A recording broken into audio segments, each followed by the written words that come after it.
Bom dia pessoal, Christopher, professor de História. Hoje a gente vai chegar no penúltimo, dar início ao penúltimo PET, no PET 7, da primeira semana, e ele traz como temática contextualizando o escravismo antigo, Grécia e Roma, e a servidão medieval, como a gente viu lá, aquela relação dos camponeses de servidão com o clero nobres, né? Os servos lá serviam para quê?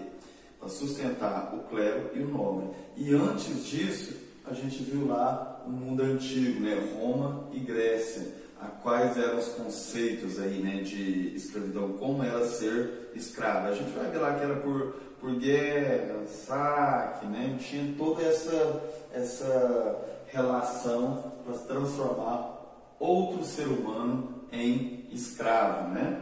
Bom, então vamos lá para a questão, né? Ele traz lá na semana 1, ele traz contextualizando a escravidão, o escravismo antigo e a servidão moderna. Ele vai trazer um texto aí, base, né, para você estar adquirindo as respostas aí. Ele vem: você sabe o que é ser escravizado? Sabia que a escravidão no Brasil? Sabia que a escravidão não começou no Brasil? A gente sabe que não, né? Quando a gente foi, vocês estavam estudando lá no 6º ano, vocês viram o período antigo, né, como eram feitos os escravos, né? Desde quando começou a sociedade, né, viver em conjunto, né? Sociedade viver em conjunto. Começou, né, essa relação de trabalho, né? E nessas relações de trabalho a gente descobriu que também tinha a relação de trabalho compulsório. O que é um trabalho compulsório? É um trabalho forçado. E no caso aqui específico, né, aqui no mundo antigo, escravidão; na Idade Média, servidão, né? O servo aqui não era uma propriedade, porém ele não ganhava nada, apenas moradia, né, segurança e segurança. E aqui o escravismo ele já era um produto, como se fosse uma máquina mesmo. Ele não era dono de si. Quem era dono dele era o senhor que tinha a posse dele, né? Bom, então é isso que a gente vai ver no texto. Então, através desse texto, né, texto suporte, para retirar as informações lá e colocar nas respostas. Questão número 1, número 2, né? Vamos lá. Questão número 1. Explique, de acordo com a leitura do texto, o que é ser escravizado. Então ele vai trazer a resposta certinho para você. O que eu coloquei lá? Tá lá. Sujeitar a um homem ao outro, né? Um homem é dono do outro, de forma completa, em tudo. Quando você é um escravo, você é uma propriedade, você é um produto da pessoa, como se fosse aqui. De quem que é esse canetão? Esse canetão é minha, né? Se ela é minha, então eu sou dono por completo. Então, no caso aqui da relação de escravidão, a pessoa que tinha a posse do escravizado, ele era dono por completo. O escravizado não é apenas uma propriedade do senhor, o senhor do escravo, mas também sua vontade está sujeita à autoridade do dono. Então isso é completo. Não sei por que eles aumentaram isso aí, porque se você é completo, é tudo, né? Vontade está sujeita à autoridade do dono e seu trabalho pode ser obtido até pela força. Como assim? Ah, você não vai trabalhar não? Então eu vou ter que te castigar, né? E o castigo, no caso aí, era físico. Tinha até o psicológico, ou você faz isso, ou então você vai ter um castigo físico. Então essa é a questão da relação pela força. Então a gente vai ver também mais recentemente no Brasil, que a escravidão africana aqui no Brasil, a pessoa não queria trabalhar, ele era castigado, né? Ou ele ficava preso em algum lugar, ou ele ia para outros lugares, como Pelourinho, batia, né, nele, até ele falasse: não tem outra saída, eu vou trabalhar, prefiro trabalhar do que apanhar, não é assim? Bom, então essa é a primeira questão. Na segunda questão, quase a sua opinião, né? Porque uma parte é opinião, né, que você vai escrever um texto, e uma parte você vai retirar do texto. Por isso que eu separei em duas partes. Olha lá a questão. O que o filósofo Aristóteles pensa sobre a escravidão?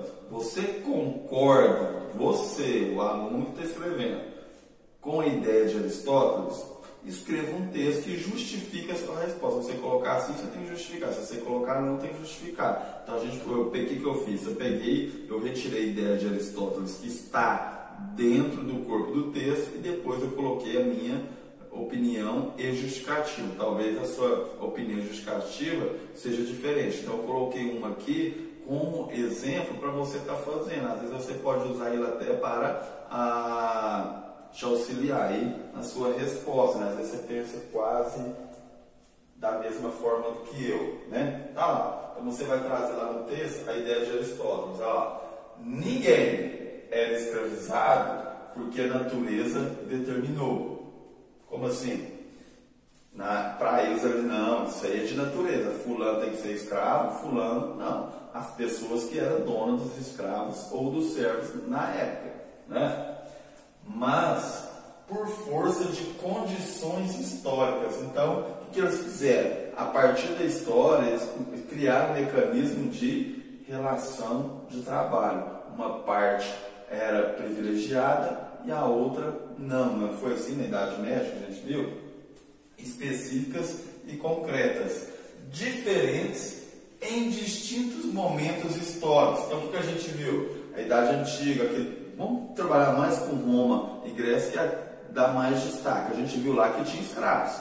E os escravos era quem? Era uma determinada população, aquelas que perdiam por guerra, não era? Ou por dívida. A pessoa devia, você vai ser escravo até você pagar. Por guerra, você perdeu a guerra, você vai ter que ser escravo. Então, qualquer etnia, qualquer raça poderia ser escravizada. Então, não é por natureza, isso é por guerra ou a pessoa deixou de te pagar.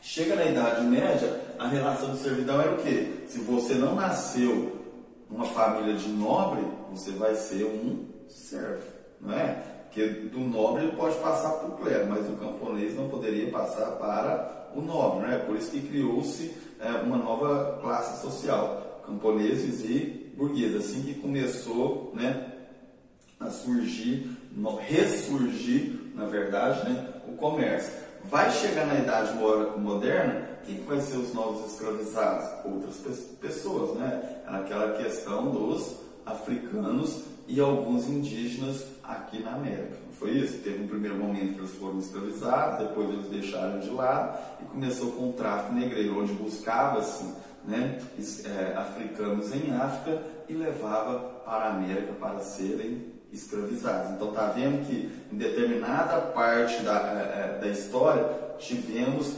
várias etnias e raças que foram escravizadas. Período antigo, período médio, período moderno, período contemporâneo. Se a gente quiser destacar alguns, pode ser até o período entre guerras ali, né, de Primeira e Segunda Guerra Mundial, a questão dos judeus que, sim, se a gente for pensar, também foram escravizados. E eles eram brancos, eram alemães, eram europeus, mesmo que foram escravizados por nazistas nesse período aí da história contemporânea. Então a gente viu diversos aí, né, em diversos momentos. Nada tem a ver com a natureza como queria Aristóteles. De acordo com Aristóteles, um filósofo fala, não, isso aí não é por natureza, isso aí as pessoas estão encontrando mecanismos para quê? Para escravizar determinadas pessoas para adquirir, né, lucros, né, que no caso aí a gente viu em diversos momentos aí da história. Bom, sendo assim, vai perguntar, você concorda com Aristóteles? Concordo, a gente sabe que não é por natureza. Porque ao estudarmos histórias, estudando com a gente, né, comigo ou com outro professor ou professora, descobrimos que diversas raças e etnias foram escravizadas ao longo do tempo. Né? Idade Antiga, Idade Média, Idade Moderna, Idade Contemporânea. Sendo assim, não podemos determinar que existem pessoas que são livres e outras escravizadas por natureza. Beleza? Então essa aí é a minha resposta. Essa é a correção do PET da primeira semana do 7º ano. Na próxima aula, a gente inicia com a 2ª semana, beleza? Então, boa correção e até a próxima correção.